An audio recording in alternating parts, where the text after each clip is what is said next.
वहीं असम में विधानसभा चुनाव के अंतिम फेज में 40 सीटों के लिए कल वोट डाले गए। ये इलाके लोअर असम के हैं। यहां से वरिष्ठ मंत्री हेमंत बिस्वा शर्मा, उनके 5 कैबिनेट सहयोगियों और राज्य के बीजेपी अध्यक्ष रंजीत कुमार दास समेत 337 उम्मीदवारों ने अपना भाग्य आजमाया है। रिपोर्ट देखिए।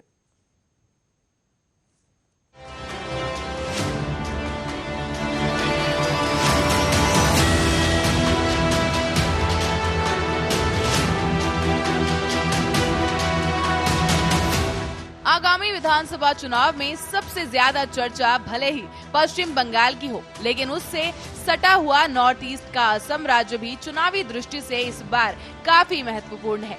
असम एकमात्र ऐसा राज्य है जहां भारतीय जनता पार्टी की सरकार होते हुए भी सीएए जैसे केंद्र सरकार के प्रमुख फैसले कारगर होने में कमजोर पड़ गए। साथ ही यहां बीजेपी की कड़ी टक्कर कांग्रेस से है और कांग्रेस ने इस लड़ाई को जीतने के लिए मुस्लिम समाज की रणनीति के सबसे बड़े चेहरे बदरुद्दीन अजमल को अपने साथ जोड़ लिया है। लिहाजा चुनाव दिलचस्प हो गया है और मुद्दे भी। नागरिकता संशोधन कानून केंद्र की नरेंद्र मोदी सरकार ने दिसंबर 2019 में पास किया था। इस कानून में अफगानिस्तान, बांग्लादेश और पाकिस्तान के शरणार्थियों को भारत की नागरिकता देने की व्यवस्था की गई है। इन देशों में हिंदू, सिख, बौद्ध, जैन और पारसी धर्म के शरणार्थियों को ही नागरिकता देने का नियम है। लिहाजा इस कानून का एक विरोध ये कहकर भी किया गया कि इसमें मुसलमानों को क्यों नहीं जोड़ा गया, जबकि दूसरा विरोध ये है जो खासकर असम में किया जा रहा है, वो ये है कि इस व्यवस्था से उनके सामाजिक ताना बाना बिगड़ जाएगा। इसे असम अकॉर्ड का उल्लंघन भी बताया जा रहा है। असम में अब जबकि चुनाव होने जा रहे थे तो सीएए के खिलाफ भी आवाज उठी। यही वजह है कि कांग्रेस ने सीएए को अपना प्रमुख एजेंडा बनाया। शिवसागर से चुनावी अभियान की शुरुआत करते हुए कांग्रेस नेता राहुल गांधी ने मंच से कह चुके हैं कि अगर राज्य में उनकी पार्टी की सरकार आई तो सीएए लागू नहीं होगा। साथ ही पार्टी की तरफ से ये भी कहा गया है कि सरकार आने पर प्रदर्शन के दौरान जान गंवाने वाले लोगों का स्मारक बनाया जाएगा। कांग्रेस इस मुद्दे को जहां प्रमुखता से उठा रही है, वहीं बीजेपी ने इससे पूरी तरह से किनारा कर लिया है। बंगाल में सीएए लागू करने की बात कहने वाले बीजेपी नेता असम में इसका जिक्र तक नहीं कर रहे। असम में निचला इलाका कांग्रेस और बदरुद्दीन अजमल का गढ़ माना जाता है। 2016 में कांग्रेस और अजमल की पार्टी एआईयूडीएफ के अलग अलग चुनाव लड़ने से उन्हें 12 सीटों पर नुकसान उठाना पड़ा था, जबकि बीजेपी बहुत कम अंतर से ये सीटें जीत गई थी। निचले असम में मुसलमान वोटों का बंटवारा रोकने के लिए कांग्रेस ने एआईयूडीएफ, बोडोलैंड पीपुल्स फ्रंट और वाम दलों के साथ मिलकर चुनावी मैदान में वो उतरी है। कांग्रेस ने पहले और दूसरे चरण में सीएए और चाय बागान के मजदूरों से जुड़े हुए मुद्दों को लेकर बीजेपी को घेरने के लिए एजेंडा बनाया था और तीसरे चरण में पूरी तरह मुस्लिम पर फोकस किया।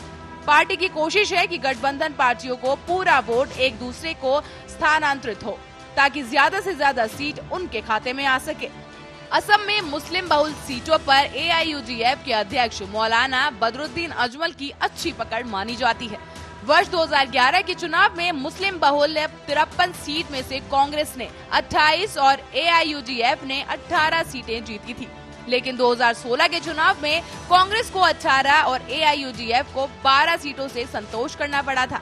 इसीलिए इस बार दोनों पार्टियां निचले असम में पूरी ताकत झोंक रही हैं।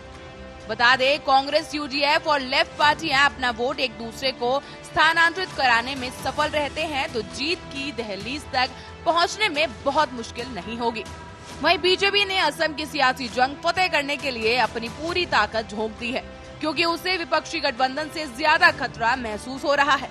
विपक्ष के पास मजबूत नेता भले ही ना हो, लेकिन विभिन्न दलों की एकजुटता ने बीजेपी के लिए चिंता बढ़ा दी है। असम के निचले हिस्से में मुस्लिम वोटों की अहमियत को देखते हुए बीजेपी गठबंधन ने भी 9 मुस्लिम प्रत्याशी उतार दिए हैं। असम के दीमा हसाओ जिले में एक मतदान केंद्र पर बड़ी अनियमितता का खुलासा हुआ है। उस मतदान केंद्र पर सिर्फ 90 मतदाता पंजीकृत हैं, लेकिन वहां पर कुल 171 वोट पड़े हैं। इस घटना के प्रकाश में आने के बाद से चुनाव से जुड़े 5 अधिकारियों को निलंबित कर दिया गया है।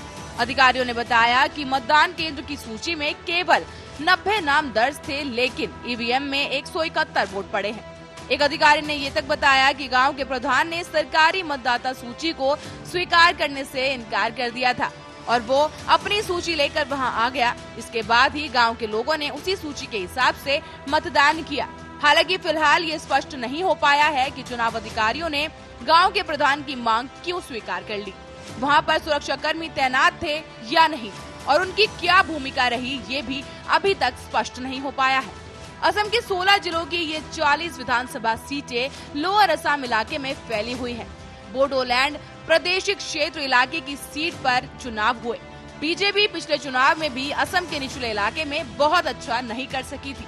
बीजेपी और कांग्रेस को 11-11 सीटों से संतोष करना पड़ा था। तो वहीं बदरुद्दीन अजमल की पार्टी AUIDF को 6, असम गण परिषद को 4 और अन्य को 8 सीटें मिली थी। इस बार के चुनाव में 29 विधायक एक बार फिर से मैदान में उतरे हैं, जिनमें से 9 बीजेपी, 8 कांग्रेस के टिकट पर चुनाव लड़ रहे हैं। खैर परिणाम क्या होगा वो तो आने वाली 2 मई को ही पता चलेगा। Special desk, Arya news.